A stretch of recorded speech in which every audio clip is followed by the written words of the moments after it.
এই ভগ্নাংশ কাকে বলে? পি বাই কিউ আকারে প্রকাশ করাকে, যে সংখ্যাগুলোকে পি বাই কিউ আকারে প্রকাশ করা যায় সেটা আছে ভগ্নাংশ। ভগ্নাংশ, প্রকৃত ভগ্নাংশ হলো লব ছোট হর বড়, অপ্রকৃত হলো লব বড় হর ছোট। মিশ্র কি? যদি ভগ্নাংশের সামনে পূর্ণ সংখ্যা থাকে তাহলে সেটা মিশ্র ভগ্নাংশ। মিশ্র ভগ্নাংশ করার উপায় কি? যেমন লব বড়, একটা অপ্রকৃত ভগ্নাংশ থেকে আমরা মিশ্র ভগ্নাংশে রূপান্তর করলাম। একটা ভগ্নাংশের সাথে পূর্ণ সংখ্যা আছে, এটা হলো মিশ্র ভগ্নাংশ। আর অপ্রকৃত ভগ্নাংশ হচ্ছে উপরে লব নিচে হর। 27কে যদি 5 দিয়ে ভাগ করা হয় তাহলে আমরা এখানে 5 5 25 আর থাকতেছে কত? 2। তাহলে এখানে আমরা 2 দিছি, আর এই যে 5, এই যে 5 5 5 দিয়ে দিলাম। তাহলে আমরা অপ্রকৃত ভগ্নাংশ থেকে কি করলাম? মিশ্র ভগ্নাংশ তৈরি করলাম।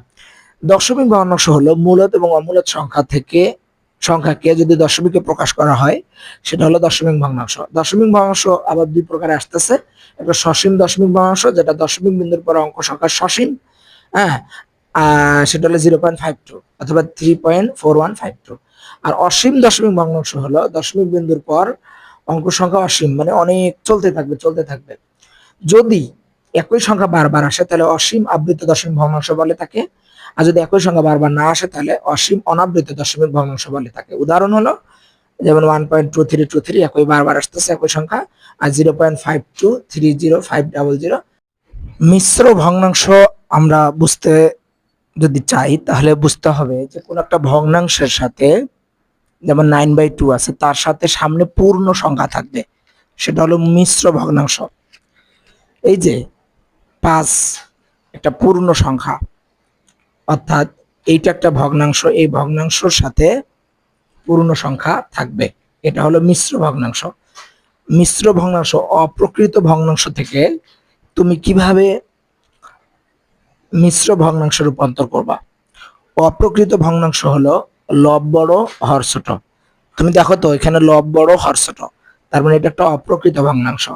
এই অপ্রকৃত ভগ্নাংশ অর্থাৎ 27কে 5 দিয়ে ভাগ করতে হবে। আমরা যদি 27কে 5 দিয়ে ভাগ করি তাহলে 5 5 25 মাইনাস, তাহলে এখানে কত থাকতেছে? 2 থাকতেছে।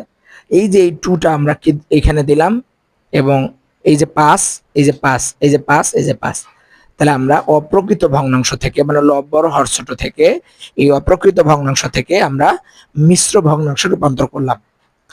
এবার আমরা আসি দশমিক ভগ্নাংশটা কাকে বলে। দশমিক ভগ্নাংশ হলো মূলদ এবং অমূলদ সংখ্যাকে দশমিকে প্রকাশ করা হয়।